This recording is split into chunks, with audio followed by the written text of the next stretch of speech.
Chapter 1. The Unexpected Assignment. Neral, a trainee from the highly respected and disciplined Xylohan species, had always prided herself on her ability to adapt to new environments. Her species, renowned for their intellect and emotional control, viewed the chaos of other species with a mix of curiosity and disdain. For Neral, her mission to Earth was meant to be a stepping stone in her training as a field observer. She had trained rigorously in preparation for interacting with different species, and so far, her experience had been one of academic detachment. Until now, sitting in the cold, sterile briefing room on her home planet, Neral had listened attentively as her mentors described Earth, a planet teeming with unpredictable creatures, where logic often took a back seat to emotion. Earthlings, or humans, were notorious for their impulsive behaviors, and this made them a challenge to study. Neral wasn't worried. She had handled tougher species before, beasts with savage tendencies, creatures whose very existence was chaos incarnate.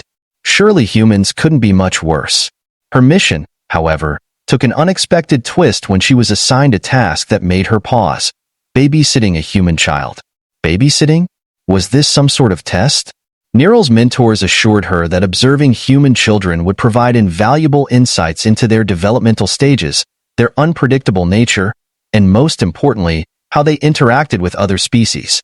Skeptical but determined to succeed, Neral accepted the assignment.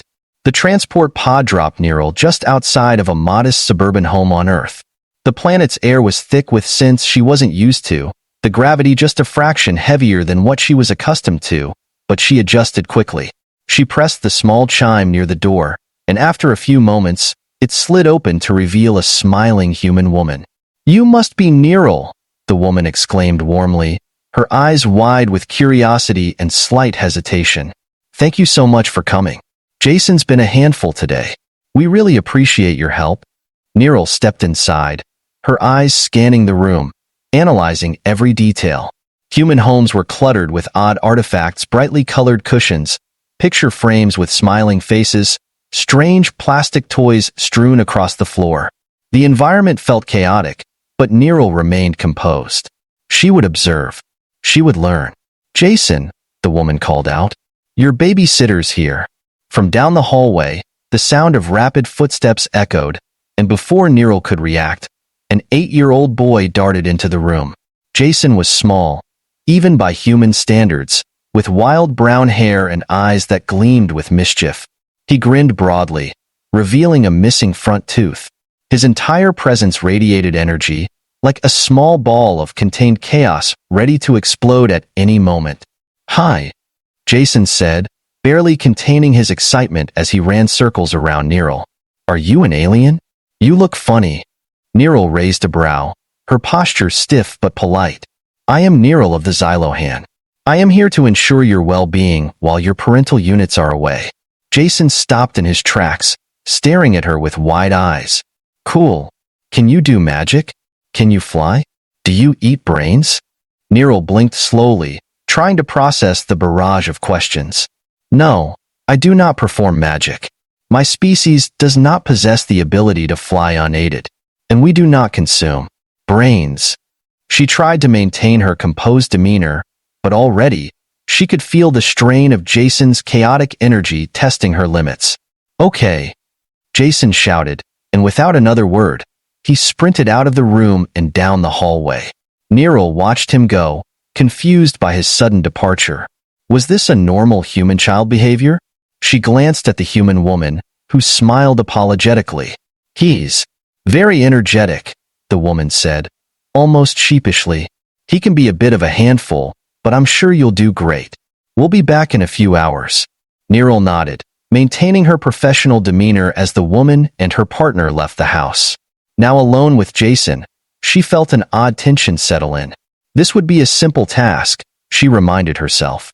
Observe the child, ensure his safety, and complete the assignment. How difficult could it be? She moved through the house, scanning her surroundings. Humans had strange artifacts books filled with colorful images, devices that projected moving pictures, and toys scattered haphazardly around every corner. Everything seemed designed for entertainment, not education or efficiency, something that felt foreign to Neral's disciplined mind.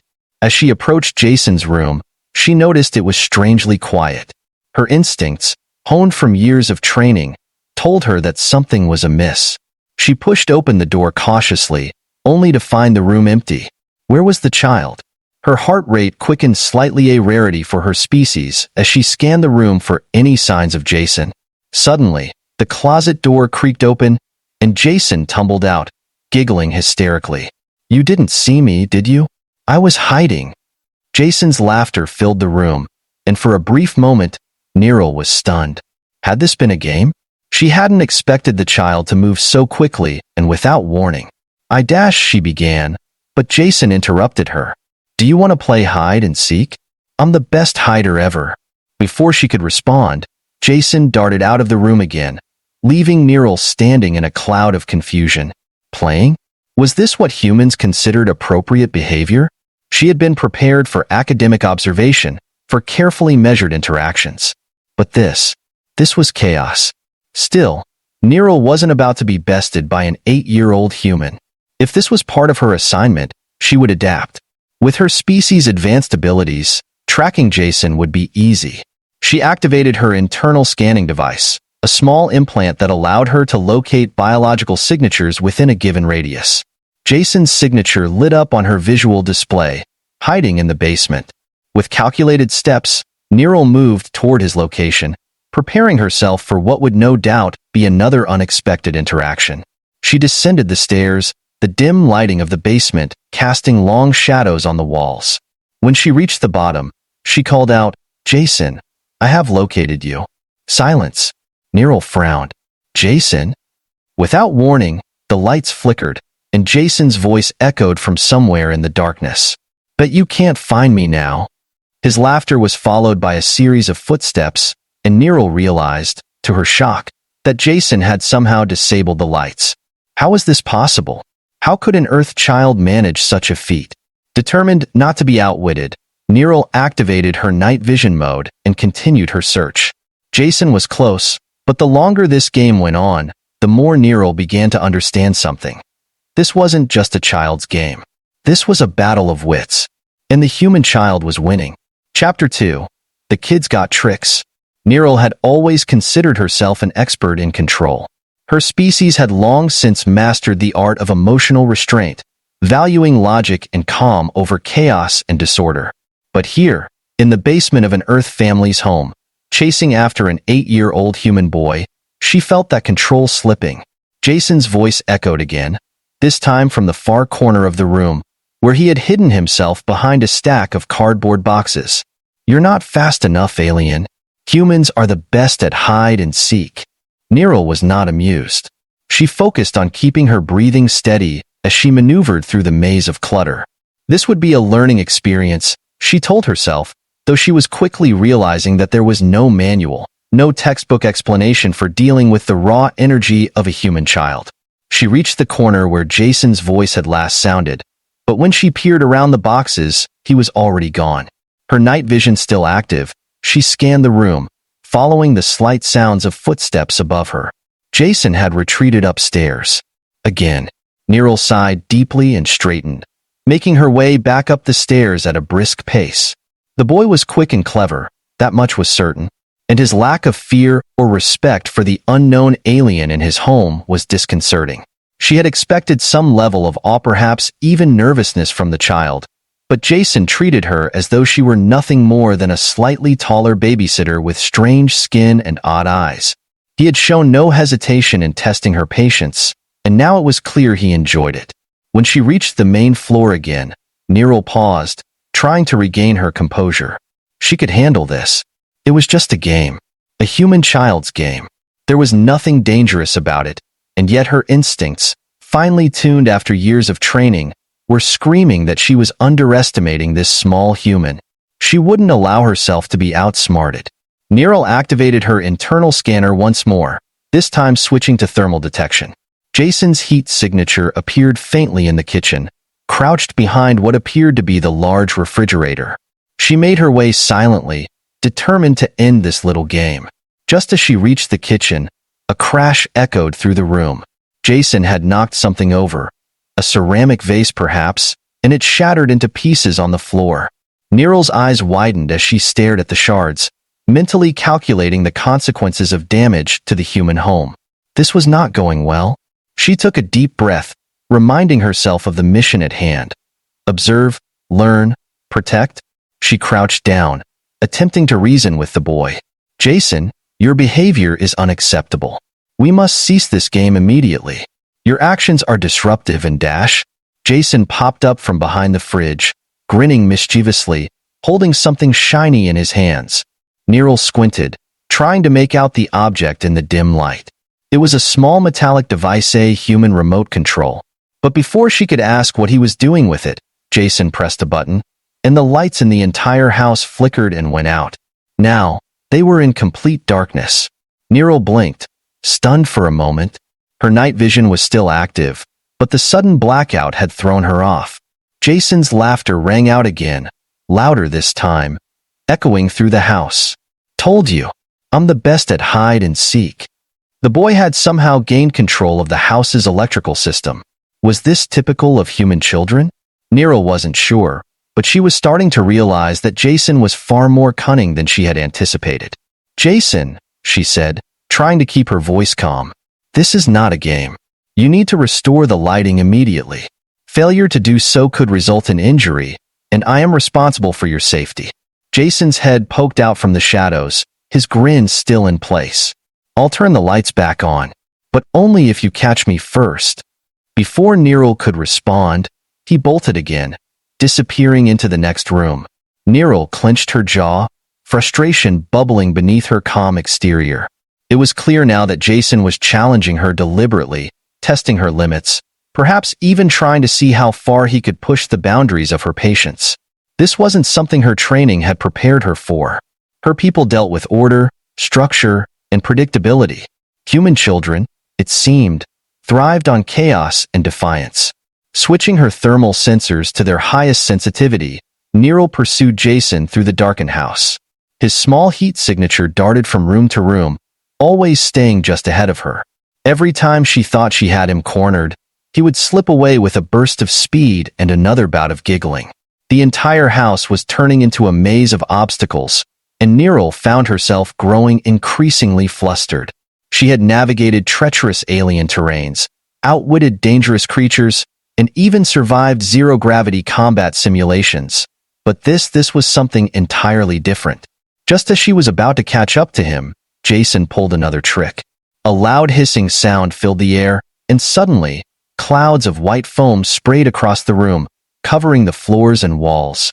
Jason had set off the fire extinguisher. Neryl barely had time to react before the room was coated in a thick layer of white foam, reducing visibility and turning the floor into a slippery mess. Jason, of course, thought it was hilarious. Oops, my bad, he called from somewhere in the mess, laughing uncontrollably. Neryl stood frozen for a moment, foam dripping from her clothes and hair, staring at the disaster around her. The logical part of her brain told her that this was just another obstacle, another test of her resilience. But the emotional part, the part of her that was growing increasingly exasperated, wanted to shout at the child, something she had never done in her life. She took a deep breath and, for the first time since she had arrived, decided to change tactics. This wasn't about playing along with the child's games anymore. Jason clearly thrived on mischief and the thrill of eluding her. If she continued to chase him, he would only keep escalating. It was time to outsmart him. Neryl quietly deactivated her thermal scanners, dimming her vision to match the natural darkness of the room. She then crouched low, moving silently, relying on her other senses to track the boy. She knew he was close, his laughter gave him away.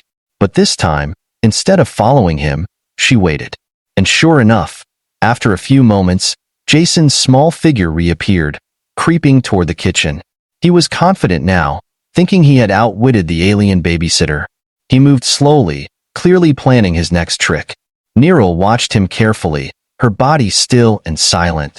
She had learned a valuable lesson. Humans, especially young ones, were creatures of pattern. They enjoyed pushing boundaries, but often relied on repetition. Jason's game was one of misdirection, but he was predictable in his chaos. He would return to the kitchen, likely to mess with the electrical system again. As soon as he reached for the remote control on the counter, Neril sprang into action.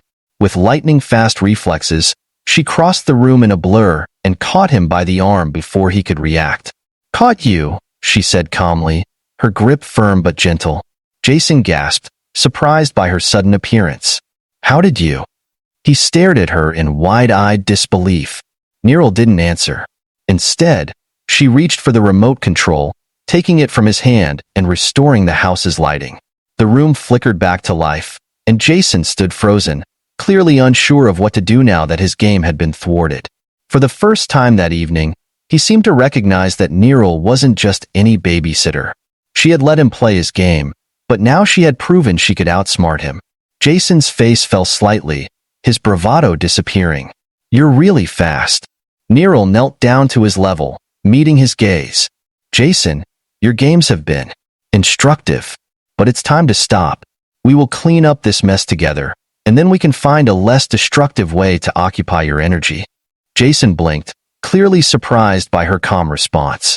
"Okay," he said quietly, his mischief fading. "I didn't mean to make such a big mess." Neril stood and nodded. "I understand, but next time, you will not outsmart me so easily." As the two began cleaning up the mess of foam and shattered vase pieces, Neril couldn't help but feel a small sense of victory. Jason had challenged her, and though he had surprised her with his tricks, she had adapted. She had learned something valuable about human children. They were clever, impulsive, and difficult to predict. But with patience, even the wildest of them could be reasoned with.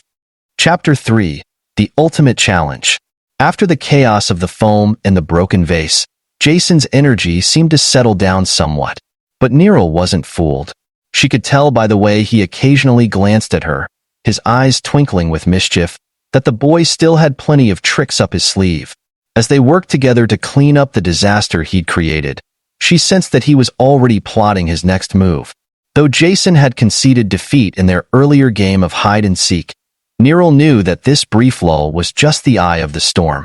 Human children, she was beginning to realize, were more resilient and relentless than she'd been prepared for. Jason, in particular, seemed to thrive on challenging authority and pushing boundaries. Still, Neril was determined not to let him catch her off guard again. She would stay one step ahead of him, no matter what he tried next. After they finished cleaning, Jason plopped down on the couch in the living room, looking surprisingly calm. Neril eyed him cautiously, waiting for the inevitable. The boy was never this quiet unless he was up to something. "So, what do we do now?" Jason asked innocently, fiddling with a small toy robot he had found on the floor. Neril considered her options. She could suggest a structured activity, perhaps something educational, like one of the learning programs she had observed human children engaging with on their devices. Or she could attempt to teach him something about her own culture, to give him a glimpse into the vastness of the galaxy beyond Earth. But deep down, she suspected that Jason wasn't interested in learning right now. He wanted to play. And playing, for Jason, meant causing trouble. "I have a proposal," Neril said, her voice measured and calm. "We can engage in a more constructive form of entertainment. Perhaps a puzzle? Or a game that requires strategic thinking." Jason looked at her with a raised eyebrow. "Boring," he declared. "I want to do something fun." Neril suppressed a sigh. Fun, for Jason, usually translated to chaos for her. But she couldn't afford another round of destruction in the house, not after the fire extinguisher incident. She needed to keep him occupied in a way that would minimize the chances of further messes or damage. "Very well," Neril said, thinking quickly. "How about a challenge? Something that will test both of our abilities?" Jason's eyes lit up with interest. "A challenge? Like what?" Neril sat down on the edge of the couch, facing him. "A test of intellect and reflexes. You claim to be the best at hiding, yes? But hiding alone does not demonstrate your full capabilities. I propose a series of tests, 3 rounds. If you win all 3, you will earn the title of Ultimate Champion of the Evening. If I win, however, you must promise to follow my instructions without complaint for the rest of the night. Agreed?" Jason's grin widened. "Deal. What are the tests?" Neril hid a small smile. The challenge she had in mind would hopefully allow her to maintain some control over the situation while also giving Jason the thrill he craved. She had crafted the test carefully to balance physical activity with mental effort, knowing that a purely intellectual challenge would not keep Jason engaged for long. The first test, she began, is one of skill and precision. We will construct a tower using the objects in this room, but it must be done without knocking anything over. The highest tower wins. Jason bounced up from the couch, excitement flooding his expression. Easy. I'm great at building stuff. Nero observed him closely as they began. She could see the determination in his eyes as he collected items from around the room: books, blocks, even cushions. He was fast and agile, but he was also impulsive. Every time he placed an object, he did so with such force that the entire structure wobbled dangerously. Nero, on the other hand, moved with calm precision, balancing each item carefully. Jason's tower grew taller at a faster rate, but it was unstable. Nero worked more slowly, her methodical approach keeping her tower secure. As they built, Jason's competitive spirit grew stronger, and his impatience started to show. Finally, with one overconfident move, Jason placed a large toy car at the top of his tower, and the whole structure came crashing down. I don't know. Jason watched in horror as the objects tumbled to the floor. He stood frozen for a moment, clearly disappointed in himself. Nero, whose tower remained standing, gave a small nod. It seems I have won the first round. Jason frowned, clearly not pleased with the result, but his determination didn't waver. Fine. What's the next test? I'll win the next one for sure. Nero stood, brushing off her hands. The second test will be one of agility and speed. You must tag me within 10 minutes. But I warn you, I will not make it easy. Jason's eyes narrowed. I can tag you in way less than 10 minutes. We shall see, Nero replied.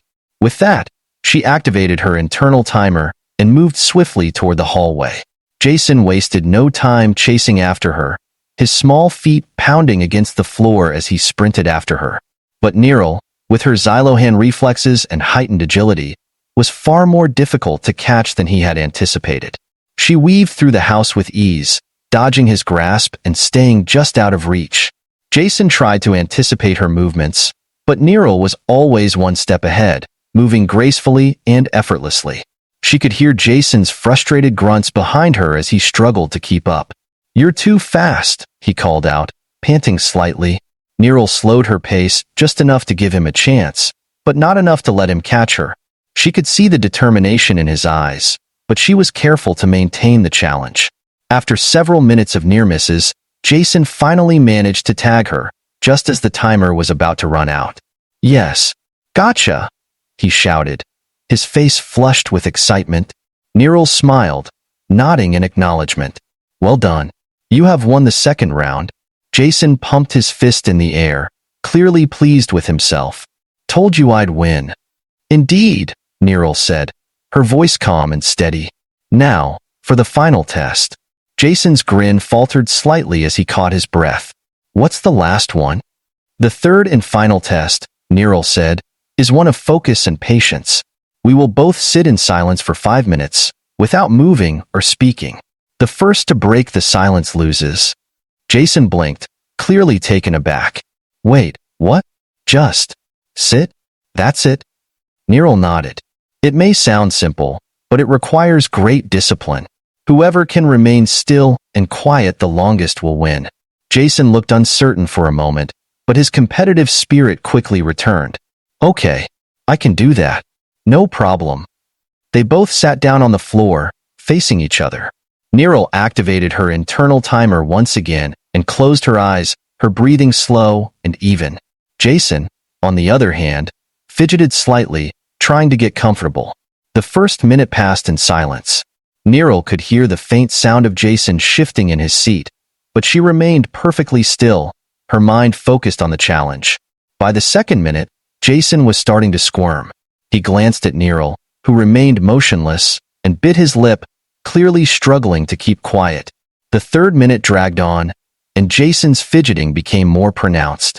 He tapped his fingers against his leg, then stopped, realizing that he was breaking the rules. He glanced around the room, trying to distract himself, but the silence was too much for him. Finally, after what felt like an eternity to Jason, he blurted out, "This is so boring." Neryl opened her eyes, her expression serene. "It seems I have won the final round." Jason groaned, throwing his hands up in defeat. "Ugh, I couldn't take it anymore. How can you just sit there like that?" Neryl smiled gently. "It takes practice. But you did well, Jason. You won one of the rounds, and you showed great effort in the others." Jason slumped back against the couch, pouting slightly. "Yeah, I guess. But I still wanted to win." "There is no shame in losing when you have given your best effort," Neryl said. "And remember, the agreement was that if I won, you would follow my instructions for the rest of the evening without complaint. Do you still honor that promise?" Jason sighed dramatically but nodded. Yeah, I'll do what you say." Neryl gave him a small nod of approval. "Good. Now, let us find a more peaceful way to spend the rest of the evening." As the night went on, Neryl introduced Jason to a few quieter activities: reading, drawing, and even a short meditation exercise. Though he wasn't thrilled at first, Jason eventually found himself enjoying the calm after the earlier chaos.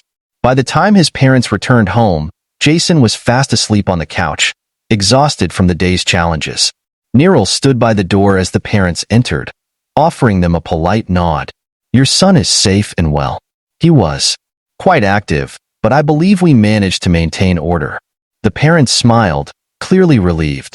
"Thank you." Chapter 4, Lessons Learned. Jason's parents smiled at Neryl, clearly grateful for her efforts. His mother glanced over at the peacefully sleeping boy on the couch and whispered, "He hasn't fallen asleep this early in months. You must have worn him out." Neryl allowed herself a small, satisfied smile. "It was a challenge," she admitted, "but Jason is a very energetic and imaginative child." Jason's father chuckled, shaking his head. "Imaginative? That's one way to put it. He can be a real handful sometimes. How did you manage?" Neryl's eyes flicked over to Jason, her mind replaying the events of the evening. It had been a far more difficult task than she had anticipated. "I observe that Jason responds well to challenges," she said carefully. "He enjoys games, but he also respects boundaries when they are established through competition." His parents exchanged an amused glance. "Well, that makes sense. He's always been competitive. And clever, sometimes too clever for his own good." Neryl nodded. "He is resourceful." She couldn't help but remember the fire extinguisher incident and the electrical blackout. She had faced some of the galaxy's most cunning adversaries in training simulations, but none of them had been quite like Jason. His mother approached the couch, brushing a lock of hair from Jason's forehead. "We're just glad he didn't cause too much trouble. He's a sweet kid, but you know how boys his age are." Neryl wasn't entirely sure she did know how human boys were, but she had certainly gained a new understanding that evening. Human children, especially those like Jason, were unpredictable, curious, and always looking for ways to test their limits. But beneath the mischief and energy, there was a sharp mind at work, one that thrived on problem-solving and play. "Thank you again, Neryl," Jason's father said, offering his hand. "We really appreciate you stepping in to watch him on such short notice." Neryl hesitated for a moment before accepting the handshake, a human custom she was still getting used to. "It was my duty," she said with a slight bow of her head. "And it was an educational experience." As they said their goodbyes and Jason's parents escorted her to the door, Neryl reflected on how much she had learned in a single evening. Her mission on Earth had originally been to observe and learn about human behavior, but this assignment had gone far beyond the scope of simple observation. She had entered the assignment expecting to watch over a typical human child, but Jason had proven to be anything but typical. He had pushed her to the limits of her patience, forced her to adapt, and taught her more about human creativity and ingenuity than she had expected. Despite his mischievous nature, Jason was intelligent and quick-witted, and his boundless energy had challenged her in ways she hadn't anticipated. As she stepped outside into the cool night air, Neryl felt a strange sense of satisfaction. This had not been the structured, orderly observation she had anticipated, but in many ways, it had been more rewarding. She had learned that human children, though chaotic, had a unique way of interacting with the world, one that was full of curiosity, innovation, and the desire to test boundaries. As Nero walked toward her transport pod, she activated her personal log and began recording her final thoughts on the mission. Log entry 47, she began, her voice calm and even. My time observing the human child Jason has concluded. Despite initial difficulties, the assignment proved valuable in understanding the complexities of human development, particularly in young individuals. Human children exhibit traits of creativity, resilience, and an innate desire to challenge authority. These traits, though disruptive in structured environments, may prove to be assets in other circumstances. Further study is recommended, particularly in regard to their problem-solving capabilities and adaptability. She paused, glancing back at the house one last time. The lights were now dimmed, and the night was still and quiet, a stark contrast to the earlier chaos. Despite the challenges, I consider this mission a success, Nero concluded. End log. The transport pod's door slid open, and Nero stepped inside, taking her seat as the pod lifted off the ground. As she ascended into the night sky, she couldn't help but think of Jason's face, the mischievous grin he'd worn throughout most of the evening. He had been a handful, to say the least, but he had also been a remarkable example of human ingenuity and determination. For the first time in her training, Nero felt something other than detached curiosity about her subject. She felt a deep respect for the resilience and spirit that human children possessed, a spirit that, in some ways, mirrored her own desire to succeed, even in the face of chaos. As the pod entered the upper atmosphere, Nero allowed herself to relax, closing her eyes for a brief moment of peace. The stars stretched out above her, and the familiar hum of the transport's engines filled her ears. She was ready for her next mission, whatever it might be. But she knew that, no matter what she faced next, the lessons she had learned from Jason would stay with her. Meanwhile, back on Earth, Jason stirred in his sleep, a small smile curling at the corners of his mouth. Even in his dreams, he was already planning his next adventure, wondering what new tricks he could come up with to outsmart his next babysitter human or alien. But for now, he slept soundly, the excitement of the evening finally having worn him out. And as his parents watched over him, they couldn't help but feel a strange sense of pride. Their son, it seemed, had even managed to leave an alien babysitter completely shocked.